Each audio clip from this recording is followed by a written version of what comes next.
Hello student, class 9 का social science का question paper है मिड टर्म एग्जाम 24-25। तो इसका सोल्यूशन करेंगे हम, तो इसे अच्छी तरह से देख लीजिए, तो इम्पॉर्टेंट है। चलिए, फर्स्ट क्वेश्चन है इसका सेक्शन ए का, which one of the following theories propose by Montesquieu. तो मॉन्टेस्की की क्या थ्योरी थी? तो यहाँ पे social contract theory, theory of democracy, theory of division of power, theory of popular sovereignty. तो इसका आंसर है आपका theory of division of power. जो मॉन्टेस्की था उसने theory of division of power दिया था। तो सी ऑप्शन है फर्स्ट का आंसर। क्वेश्चन नंबर 1 का आंसर सी ऑप्शन हो जाएगा, theory of division of power. ठीक है, तो वीडियो को शेयर करना, ज़्यादा से ज़्यादा लाइक करना। इसका कंप्लीट सोल्यूशन आपको नेक्स्ट पार्ट में मिल जाएगा। तो अभी हम इसके सेक्शन ए और बी को करेंगे। बाकी प्लेलिस्ट बनी हुई है, उसे भी चेक कर लेना, आपके एग्ज़ाम में बहुत हेल्पफुल रहेगी, चाहे वो फाइनल एग्ज़ाम हो या मिड टर्म एग्ज़ाम हो। तो dash started collectivization program in Russia. Russia में कल्टिवाइजेशन प्रोग्राम किसने स्टार्ट किया था? तो इसका ऑप्शन है नेपोलियन, ज़ार निकोलस, स्टालिन की नन ऑफ दीज। तो जो कलेक्टिवाइजेशन प्रोग्राम होता है उसके ऊपर क्वेश्चन भी आता है, इंपॉर्टेंट होता है। तो ये स्टालिन ने करा था ये प्रोग्राम स्टार्ट। तो इसका आंसर होगा क्वेश्चन सेकंड का C option, Stalin. Next question देखेंगे, which one of the following was one of the 3 demands the Vladimir Lenin propose in the April thesis. जो उसकी अप्रैल थीसिस थी व्लादिमीर लेनिन की, उसमें उसने कौन से 3 डिमांड्स रखे थे? तो उसमें से कोई एक, ये डिमांड में से कोई एक डिमांड यहाँ पे दी हुई है। तो ये आपको अप्रैल थीसिस के बारे में भी क्वेश्चन आता है, इंपॉर्टेंट है, याद करना है इसको। तो फर्स्ट ऑप्शन है to rename the Bolshevik party as the communist party, या फिर नेशनलाइज करना था बैंक को, या फिर कॉमन सिस्टम ऑफ इलेक्शन लाना था, या सपोर्ट प्रोविजनल गवर्नमेंट। तो यहाँ पे जो उसकी अप्रैल थीसिस थी उसमें क्या 3 डिमांड में से एक डिमांड थी कि वो बैंकों को नेशनलाइज करना चाहते थे, बैंकों का राष्ट्रीयकरण करना चाहते थे। बी ऑप्शन इसका आंसर है थर्ड का। तो इसका आंसर क्या है थर्ड का, B option, to nationalise the bank. ठीक है, तो ये क्वेश्चन अलग से एक्स्ट्रा भी आ सकता है कि जो अप्रैल थीसिस थी किसने दी थी, लेनिन ने दी थी, क्या करना चाहता था वो उसके थ्रू। तो ये आपको याद रखना है। नेक्स्ट क्वेश्चन देखेंगे, fourth question, what did the red cap worn by sans culottes in France symbolise. तो ये जो कैप वून था वो क्या सिम्बलाइज करता है? फ्रांस। ठीक है, तो इसका ऑप्शन है ब्रदरहुड, डेंजर, एंगर, लिबर्टी। तो यहाँ पे लिबर्टी से मतलब है, डी ऑप्शन इसका करेक्ट है। ऑप्शन डी इसका आंसर है, लिबर्टी। फोर्थ का आंसर लिबर्टी होगा। नेक्स्ट क्वेश्चन देखेंगे, which one of the following differ from the rest of the lakes in the group. तो यहाँ पे कौन सा डिफरेंट है? डल lake, Nainital lake, Guru Gobind Sagar lake की भीमताल लेक। तो ये सब तो देखो, डल लेक यहाँ पे डिफरेंट है।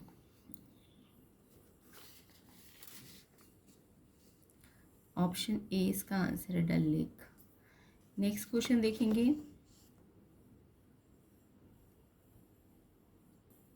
तो डल लेक जो होती है वो मीठे पानी की झील होती है, बाकी ये मीठे पानी की झील नहीं है, इसलिए डल लेक मीठे पानी की झील है अकेली इन सब में से, तो इसलिए ये डिफरेंट है। तो इसका आंसर ए होगा, डल लेक। नेक्स्ट क्वेश्चन देखेंगे, एक पेनिनसुला क्या होता है, तो इसकी डेफिनेशन भी आ सकती है, याद कर लेना इसे अच्छी तरीके से। पेनिनसुला क्या होता है? एक पीस ऑफ लैंड होता है जो कि 3 साइड से वाटर से सराउंडेड होता है। ए ऑप्शन इसका करेक्ट है। पेनिनसुला क्या है? जिसमें 3 साइड से वाटर बाउंड्रीज हो, तो उस पीस ऑफ लैंड को हम पेनिनसुला कहते हैं। ए ऑप्शन इसका करेक्ट आंसर है। नेक्स्ट क्वेश्चन देखिए, एजर्शन रीजन्स है। एजर्शन क्या है? एजर्शन रीजन में आपको पहले ट्रू फॉल्स लगाना है, देन ऑप्शंस में जाना है। तो एजर्शन है, Shivaliks are more prone to landslide. Shivalik में सबसे ज़्यादा लैंडस्लाइड्स होते हैं, तो एजर्शन आपका ठीक है। शिवालिक में सबसे ज़्यादा क्या होते हैं? लैंडस्लाइड्स होते हैं, टिक। एजर्शन ठीक है बिल्कुल। अब रीज़न पे देखते हैं। रीज़न है आपका, they are made of unconsolidated mud sediment and rocks. तो ये इनसे बने हैं? नो, रीज़न फॉल्स है आपका। तो ऑप्शन सी आंसर हो जाएगा। एजर्शन ठीक है, रीज़न गलत है, ऐसे टिक करके आया करो। ठीक है, तो ऑप्शन सी इसका आंसर हो जाएगा। Assertion true but reason incorrect, C option इसका आंसर है। नेक्स्ट क्वेश्चन देखेंगे, what is the basic constant in is raising from production. मतलब अगर प्रोडक्शन बढ़ नहीं रहा तो इसके कंस्टेंट क्या है, इसके पीछे कारण क्या है, क्यों प्रोडक्शन बढ़ नहीं रहा। तो बी ऑप्शन है इसका, लैंड इज़ फिक्स्ड, क्योंकि लैंड कैसी है, फिक्स्ड है, जिसके कारण प्रोडक्शन में बढ़ने में बाधा आ रही है। ठीक है, इसका आंसर आपका हो जाएगा क्वेश्चन 8 का B option, land is fixed. Next question देखेंगे, एजर्शन रीजन ये भी, the wages from farm labours in Palampur are less than minimum wages.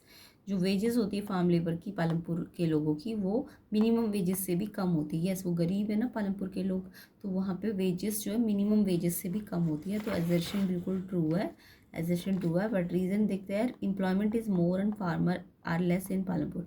Palampur में एम्प्लॉयमेंट तो ज़्यादा है, रोजगार ज़्यादा है, बट फार्मर्स कम है। नहीं, फार्मर्स तो सबसे ज़्यादा है ना, पालमपुर की तो 80% पॉपुलेशन फार्मर है। तो ये रीज़न गलत बोल रहा है, क्योंकि फार्मर्स लेस तो नहीं है, एम्प्लॉयमेंट कम है बट फार्मर तो ज़्यादा है। तो रीज़न फॉल्स है, जिसके कारण ऑप्शन सी आ जाएगा आंसर। ठीक है, तो एजर्शन ठीक है, रीज़न फॉल्स है, ऑप्शन सी इसका करेक्ट आंसर है।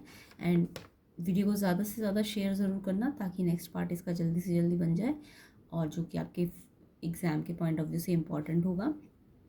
तो अच्छी तरह से इसे रिवाइज भी करना है। प्लेलिस्ट सेक्शन का लिंक मैं डिस्क्रिप्शन में डालूंगी, इसके नेक्स्ट पार्ट का लिंक भी मैं डिस्क्रिप्शन में डाल दूंगी, तो उसका अच्छी तरह से प्रैक्टिस कर लेना। नेक्स्ट क्वेश्चन देखेंगे, which age group of children does the Sarva Shiksha Abhiyan M to promote education. तो यहाँ पे कौन सा ग्रुप ऑफ चिल्ड्रन है जो सर्व शिक्षा अभियान के अंदर कि उन एज के बच्चों को सर्व शिक्षा अभियान में लिया गया है, ताकि एजुकेशन को प्रमोट किया जा सके। तो ये तो आप बचपन से पढ़ते आ रहे हो, 6 to 14 ईयर के बच्चों को है ना मिड डे मील वगैरह प्रोवाइड किया जाता है। तो ये वाला एज ग्रुप है 6 to 14 वाला, वो ही सर्व शिक्षा अभियान के अंदर आता है। तो ये जो ऑप्शन मैं बता रही हूँ वो ठीक है, सारे ऑप्शन जो लगे हुए टिक वो ठीक नहीं है। ठीक है, तो ए ऑप्शन इसका आंसर है। 6 to 14 ईयर्स एज के जो बच्चे होते हैं वो सर्व शिक्षा अभियान के अंदर आते हैं। तो नेक्स्ट क्वेश्चन देखेंगे, decrease in infant mortality rate of countries significance.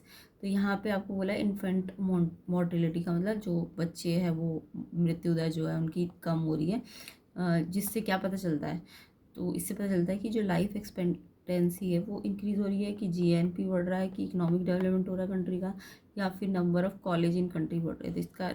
तो इसका कॉज है इंक्रीज इन लाइफ एक्सपेक्टेंसी, क्योंकि लाइफ एक्सपेक्टेंसी बढ़ती जा रही है नई चिकित्सा सुविधाओं के कारण, मॉडर्न फैसिलिटीज़ के कारण। तो ऑप्शन ए इसका आंसर है क्वेश्चन नंबर 11 का।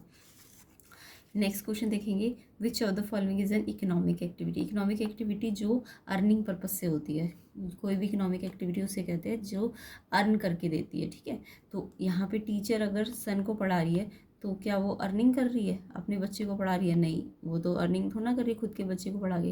रिसाइटेशन अमंग फ्रेंड्स को अगर हम रिसाइट कर रहे हैं, कुछ सुना रहे, तो क्या वो उससे हमारी अर्निंग हो रही है? नहीं। Teacher teaching in the classroom, अगर टीचर क्लासरूम में पढ़ाएगा तभी तो उसकी अर्निंग होगी, उसे इनकम मिलेगी ना, सैलरी मिलेगी।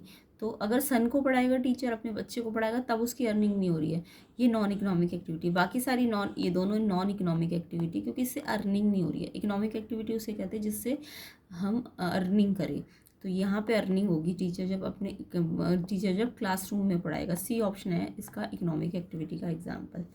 तो पेपर में आता है इकोनॉमिक एक्टिविटी और नॉन इकोनॉमिक एक्टिविटी में क्या डिफरेंस है। तो इकोनॉमिक एक्टिविटी जो अर्निंग के कारण होती है, मतलब जिसमें सर्विस के बदले में अर्निंग होती है, और यहाँ पे नॉन इकोनॉमिक एक्टिविटी में जस्ट हम वेलफेयर कर रहे हैं, जिससे अर्निंग नहीं हो रही है। ठीक है, तो इसका ऑप्शन क्या आ जाएगा? सी आ जाएगा। जब क्लासरूम में पढ़ाएगा तो इसलिए ऑप्शन सी इसका आंसर हो जाएगा क्वेश्चन 12 का। नेक्स्ट क्वेश्चन देखेंगे। नेक्स्ट क्वेश्चन में पूछा गया है PHC स्टैंड्स फॉर, PHC की फुल फॉर्म पूछिए, public health centre, private health centre, primary health centre की पर्सनल हेल्थ सेंटर। तो ये याद करके जाना, PHC की फुल फॉर्म होती है primary health centre. Primary health centre क्या होती है? PHC की full form primary health centre, PHC याद भी कर लेना इसे। प्राइमरी हेल्थ केयर होता है, सेंटर या केयर जो भी बोलो, प्राइमरी हेल्थ केयर। ठीक है, तो यहाँ पे कुछ वर्ड मिसप्रिंट भी हो रखे हैं, इसलिए आपको याद भी रखना है PHC का फुल फॉर्म। चलिए नेक्स्ट देखते हैं, the calories requirement is higher in rural areas. Question number 14, calorie requirement rural area में ज़्यादा होता है, वहाँ पे ज़्यादा ज़रूरत होती है कैलोरी की, रीज़न बताना है यहाँ पे। They do not have fun activity as much as people in urban area, उनको पास फन एक्टिविटी नहीं मिल पाती उन्हें जैसे शहरों में मिलती है। फूड आइटम एक्सपेंसिव होते हैं वहाँ पे, और दे आर अनएम्प्लॉयड, वो अनएम्प्लॉयड होते हैं। People are engage in more physical labour, उनमें वहाँ के लोग जो होते हैं ज़्यादा फिजिकल लेबर कर रहे होते हैं। तो यस, फिजिकल लेबर ज़्यादा होता है वहाँ पे, खेती बाड़ी करते हैं ना लोग गाँव में, तो फिजिकल लेबर ज़्यादा करते हैं, तो इसलिए उनको कैलोरी ज़्यादा चाहिए होती है ना। गाँव में कैलोरी खाना वगैरह, कैलोरी की मात्रा ज़्यादा चाहिए, क्यों? क्योंकि वो फिजिकल लेबर बहुत ज़्यादा कर रहे हैं। तो इसका आंसर क्या है आपका क्वेश्चन नंबर 14 का ऑप्शन डी ठीक होगा। People are engage in more physical labour, तो फिजिकल लेबर ज़्यादा करने से वो थक जाएंगे, थकने से उनको ज़्यादा कैलोरी की ज़रूरत पड़ेगी, ज़्यादा खाने की ज़रूरत पड़ेगी, ठीक है ना, ज़्यादा डाइट की ज़रूरत पड़ेगी। जबकि जो शहर है वहाँ पे लोग फिजिकल लेबर नहीं करते हैं, जस्ट ऑफिस में बैठ के सीट में बैठे रहते हैं, कुछ फिजिकल काम ही नहीं करते हैं, तो इसलिए वहाँ पे कैलोरी कम चाहिए। जबकि गाँव में कैलोरी ज़्यादा चाहिए, क्योंकि लोग मेहनती होते हैं, खेती करते हैं, तो वहाँ पे ज़्यादा मेहनत होती है, ज़्यादा थकते हैं, ठीक है, जिसके कारण उनको ज़्यादा कैलोरी रिक्वायर्ड होती है। तो नेक्स्ट क्वेश्चन नंबर 15 देखेंगे। Which among the following method is used to estimate the poverty line in India. India में पॉवर्टी लाइन को अगर एस्टिमेट करना है तो उसके लिए कौन सा मेथड यूज़ होता है? तो वहाँ पे आपका इनकम और कंजप्शन देखा जाता है, तो इनकम और कंजप्शन, ए ऑप्शन इसका करेक्ट है। अगर पॉवर्टी लाइन पता करनी है तो क्या देखा जाएगा? क्वेश्चन 15 का ए ऑप्शन होगा, कि वहाँ की इनकम और कंजप्शन देखा जाएगा। 16 देखो, which of this is not a good reason to say that Indian election are democratic. ये एक अच्छा तरीका नहीं है कि इंडियन इलेक्शंस जो है डेमोक्रेटिक है। क्यों नहीं है ऐसा? यानी उसका वैसे तो हम कहते हैं कि डेमोक्रेटिक कंट्री है इंडिया, बट वहाँ पे इलेक्शन ना डेमोक्रेटिक नहीं है, ये किस कारण से सही नहीं है? India has the largest number of voters in the world, India में सबसे ज़्यादा वोटर्स होते हैं। इंडिया की इलेक्शन कमीशन पावरफुल होता है। इंडिया में everyone above the age of 18 को राइट टू वोट है, ये तो आपने पढ़ा हुआ है, adult franchise, universal adult franchise को इसी को कहते हैं ना, जिसमें 18 ईयर अबव को राइट टू वोट होता है। In India the losing party accept the electoral verdict. यहाँ पे बोला है कि इंडिया में जो जो पार्टी मतलब हार जाती है उसको इलेक्टोरल वर्डिक्ट को एक्सेप्ट करना पड़ता है। तो कौन सा कारण है जिसके कारण इंडियन इलेक्शंस जो है वो डेमोक्रेटिक है? ये अच्छा रीज़न नहीं दे रहा, तो इसका आंसर आपका ऑप्शन ए हो जाएगा। इंडिया सबसे बहुत ज़्यादा, इंडिया में ना वोटर्स बहुत सारे हैं, तो इसलिए यहाँ पे डेमोक्रेटिक नहीं हो पाते इलेक्शंस, मतलब चाहे भी तो, ठीक है। तो ये एक अच्छा रीज़न नहीं है, बाकी सारे रीज़न अच्छे हैं कि डेमोक्रेटिक क्यों है, ये 3 रीज़न ठीक है, बट ये वाला अच्छा रीज़न नहीं है। इंडिया का largest number of voters in the world. Next question देखेंगे। एपिक स्टैंड फॉर, एपिक यहाँ पे इलेक्शन से रिलेटेड कुछ शॉर्ट फॉर्म है। तो एपिक का मतलब क्या होता है? इलेक्शन फोटो आइडेंटिटी कार्ड, यहाँ पे ना आइडेंटिफाई को आइडेंटिटी कर देना, टी है ये, ठीक है। Election photo identity card, electronic photo identity card, identity करना सब में, ठीक है। इलेक्शन पिक्चर आइडेंटिटी कार्ड की इलेक्शन फ़ोटो इशू कार्ड। तो यहाँ पे इपिक का फुल फॉर्म होता है election photo identity card. Election और फ़ोटो आना चाहिए, यहाँ पे इलेक्शन की जगह इलेक्ट्रॉनिक लिखा है, इसलिए ये गलत है। यहाँ पे इलेक्शन तो लिखा है बट पिक्चर लिख दिया, तो ये भी गलत है, ठीक है। तो इलेक्शन फोटो आइडेंटिटी कार्ड, तो क्या फुल फॉर्म है एपिक की, ये आपको याद करनी है। एपिक की full form election photo identity card, ये अलग से क्वेश्चन भी आ सकता है, तो ये इलेक्शन फोटो आइडेंटिटी कार्ड होता है क्वेश्चन 17। तो ऑप्शन ए इसका आंसर हो जाएगा। नेक्स्ट क्वेश्चन देखेंगे। नेक्स्ट क्वेश्चन 18 है, मैच द कॉलम। तो यहाँ पे आपको मैचिंग करनी है, और कोई ऑप्शन तो दिए नहीं है, तो यानी कि सारे मैचिंग आपको खुद ही करनी है। तो मोतीलाल नेहरू कौन थे? मोतीलाल नेहरू आपके उन्होंने क्या किया था? एक कॉन्स्टिट्यूशन बनाया था मोतीलाल नेहरू ने 1928 में, तो ए ऑप्शन का 4th आंसर होगा। एंड बी आर अम्बेडकर कौन थे? इन्होंने क्या किया था? ये चेयरमैन थे ड्राफ्टिंग कमेटी के। बी आर अम्बेडकर कौन थे? तो ऐसे क्वेश्चन ना चाहे मैचिंग में आ जाए या ये देंगे आपको और इनके नाम लिखने होंगे, तो आपको ऐसे भी याद कर लेना कि ये दिया है तो नाम, या फिर इन्होंने क्या काम किया। तो मोतीलाल नेहरू ने क्या किया है? कॉन्स्टिट्यूशन बनाया था 1928 में। बी आर अम्बेडकर क्या थे? ड्राफ्टिंग कमेटी के चेयरमैन थे। और डॉक्टर राजेंद्र प्रसाद कौन थे? ये तो प्रेसिडेंट थे ना कॉन्स्टिट्यूएंट असेंबली के, first option. And Sarojini Naidu कौन थी? ये मेंबर थी कॉन्स्टिट्यूएंट असेंबली की, सेकेंड ऑप्शन। तो यानी कि इसके आंसर्स हम बता कर लेते हैं। ए का आंसर 4th होगा, बी का 3rd होगा, सी का 1st होगा और डी का 2nd होगा। तो ये इसके आंसर्स हो जाएंगे। चलिए नेक्स्ट क्वेश्चन देखते हैं। नेक्स्ट क्वेश्चन है the Indian constitution has borrowed या इंस्पायर्ड फ्रॉम। जो इंडियन कॉन्स्टिट्यूशन है वो कहाँ से लिया गया है, कहाँ से इंस्पायर्ड किया है। तो ये आइडिया ऑफ फ्रेंच रेवोल्यूशन से इंस्पायर्ड है, या फिर इजरायली कॉन्स्टिट्यूशन से इंस्पायर्ड है, या ब्रिटिश कॉन्स्टिट्यूशन से, या bill of rights of the US. तो किससे ये इंस्पायर्ड है। तो इसका आंसर है आपका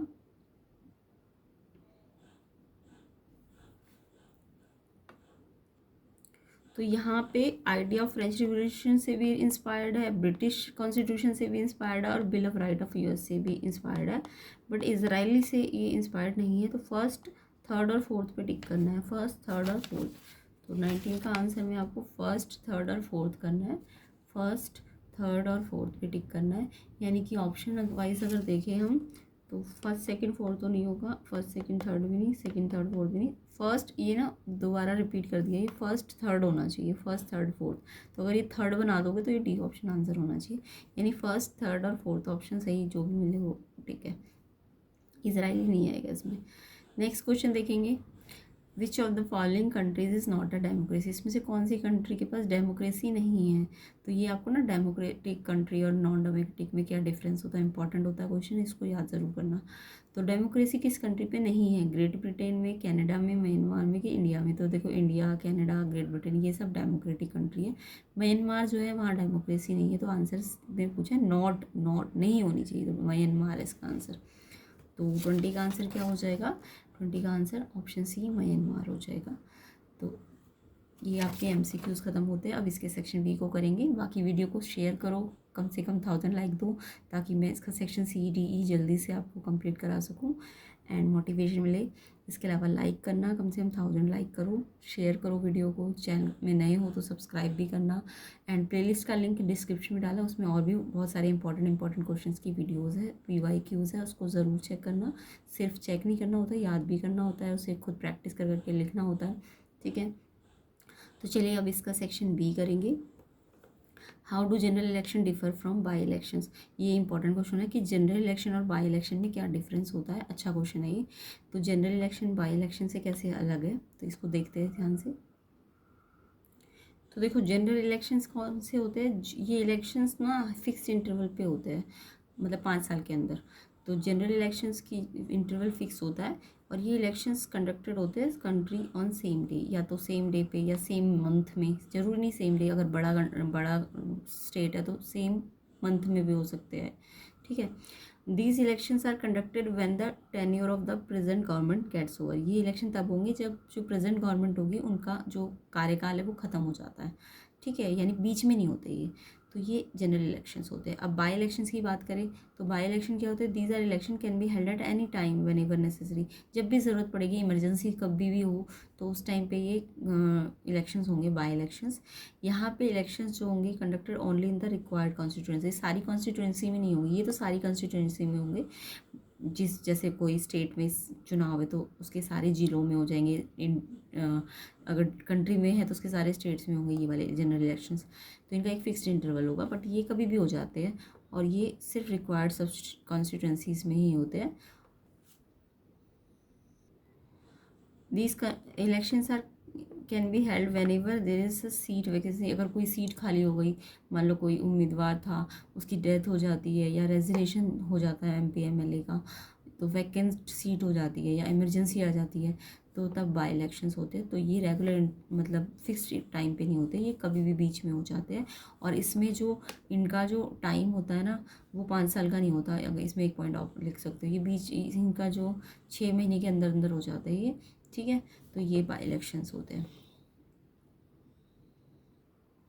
नेक्स्ट क्वेश्चन है आपका, what are the tertiary activities. What are the tertiary activities. Tertiary activity पढ़ा है ना आपने, प्राइमरी एक्टिविटीज़, सेकेंडरी, टर्शरी। तो और भी क्वेश्चन पेपर्स में मैंने इनके बारे में डिटेल में समझाया हुआ है, आप चेक जरूर करना प्लेलिस्ट सेक्शन को। तो जो उसका लिंक है मैं डिस्क्रिप्शन में डालूंगी, एंड PYQs का और इसके जो भी अदर सेक्शंस आएंगे तो उनका लिंक आपको डिस्क्रिप्शन में मिल जाएगा।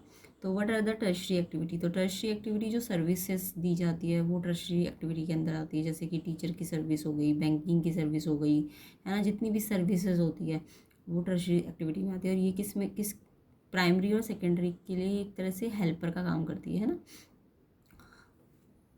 उसके बाद नेक्स्ट क्वेश्चन है, हिमालयन रिवर्स को हम पेरेनियल रिवर्स कहते हैं, क्यों? तो हिमालय रिवर्स क्योंकि कब साल भर बहती है ना, पेरेनियल मतलब जो सदा सदा बहती है, तो हिमालय रिवर जो होती है साल भर बहती है, क्यों बहती है? पेरेनियल रिवर क्यों है वो? तो देखो, टर्शरी एक्टिविटी तो मैंने समझा ही दिया कि सर्विसेज जैसे education, health, communication, banking, trade, ये सब जो सर्विसेज होती है इनको हम टर्शरी एक्टिविटी कहते हैं। तो पेरिनियल रिवर क्यों है Himalaya? A river that has a constant stream through out the year, जो मतलब पूरे साल भर कांस्टेंट स्ट्रीम के साथ चलती है, ऐसा नहीं कम हो जाती है, जितना है उसके अंदर वाटर उतना सेम। जैसे कुछ नदियाँ तो होती है गर्मियों के टाइम सूख जाती है, बट ये पूरे साल भर ना बहती रहती है कांस्टेंट स्ट्रीम के साथ। नॉर्मल रेनफॉल भी जब हो, बारिश ज़्यादा ना भी हो, तब भी ये पूरे कांस्टेंट स्ट्रीम के साथ चलती है। इनको हम इसलिए पेरिनियल रिवर्स कहते हैं। तो पेरिनियल रिवर क्यों कहते हैं? क्योंकि ये साल भर बहती है। और इसके बाद क्वेश्चन है कि हिमालयन रिवर्स को हम पेरिनियल क्यों कह रहे हैं? क्योंकि ये रिवर जो होती है ये स्नो कवर्ड हिमालय से निकलती है, स्नो कवर्ड हिमालय से, और जिसके कारण इनका कांस्टेंट स्ट्रीम होता है। रीज़न समझ आ गया क्यों क्यों ये कांस्टेंट स्ट्रीम के साथ बह रही है? क्योंकि स्नो कवर्ड हिमालयन से निकल रही है, इसलिए इसको हम पेरिनियल रिवर कहते हैं। तो पहले पेरिनियल रिवर का मीनिंग आपको समझा दिया, फिर ये क्यों कहा जाता है, क्योंकि स्नो कवर्ड हिमालय से निकलती है। नेक्स्ट क्वेश्चन है, list any two achievements of the national assembly from 1789 to 1791। तो जो नेशनल असेंबली है उसकी आपको टू अचीवमेंट्स बतानी है 1789 से 1791 में उन्होंने क्या क्या अचीवमेंट्स की थी, उनके क्या क्या कार्य रहे थे।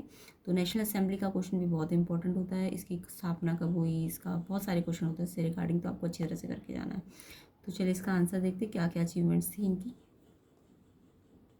तो इसमें आप बता सकते हो नेशनल असेंबली जो थी उसने क्या किया था, एडमिनिस्ट्रेशन को कंसिस्टेंट सिस्टम से चलाया था कंट्री पे। दूसरा, अडॉप्शन किया था, डिक्लेरेशन किया था, राइट ऑफ मैन और सिटीजन में राइट्स बांट दिए थे। नेक्स्ट, चर्च को नेशनलाइज कर दिया गया था और लोगों को फ्रीडम टू वर्शिप कहा गया था कि वो किसी भी धर्म की क्या कर सकते हैं, वर्शिप कर सकते हैं, पूजा कर सकते हैं। तो ये सब अचीवमेंट्स थी इनकी।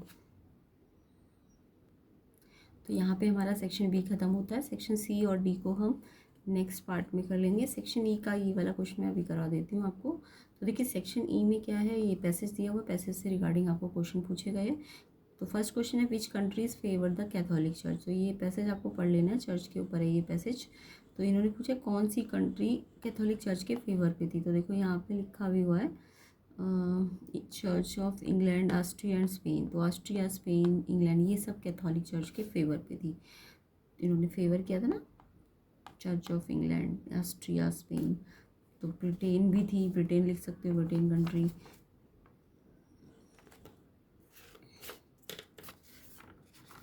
यहाँ पे स्पेन, ऑस्ट्रिया, ठीक है, ये सब फेवर पे थी। नेक्स्ट क्वेश्चन देखिए, what do you mean by universal adult franchise. ये तो सबको ही आता होगा, सार्वभौमिक वयस्क मताधिकार क्या कहते हैं इसको, कि सभी लोगों को जो 18 साल के ऊपर के होते हैं उनको राइट टू वोट होता है, यानी वोट देने का अधिकार होता है। एवरी सिटीजन अबव 18 ईयर या above age has right to vote, इसी को हम क्या कहते हैं, यूनिवर्सल एडल्ट फ्रेंचाइज। नेक्स्ट है third, explain two most significant and powerful idea of liberals. Liberals लोगों के पावरफुल आइडिया क्या क्या थे।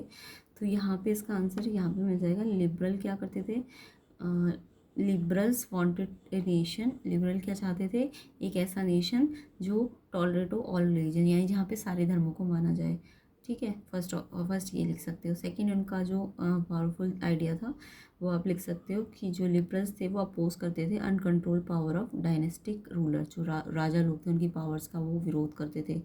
और वो एक safe guard right of individuals चाहते थे कि लोगों को उनके अधिकार मिले। तो ये सारे पॉइंट आप यहाँ पे बना के लिख सकते हो, ठीक है। तो इस तरीके से हमारे ये क्वेश्चंस होते हैं। सेक्शन सी और डी को हम नेक्स्ट पार्ट में कवर करेंगे। वीडियो को ज़्यादा से ज़्यादा शेयर करना एंड लाइक ज़रूर करना, कम से कम 1000 लाइक, ताकि मैं इसका सेक्शन सी डी जल्दी से आपको अवेलेबल करा सकूँ।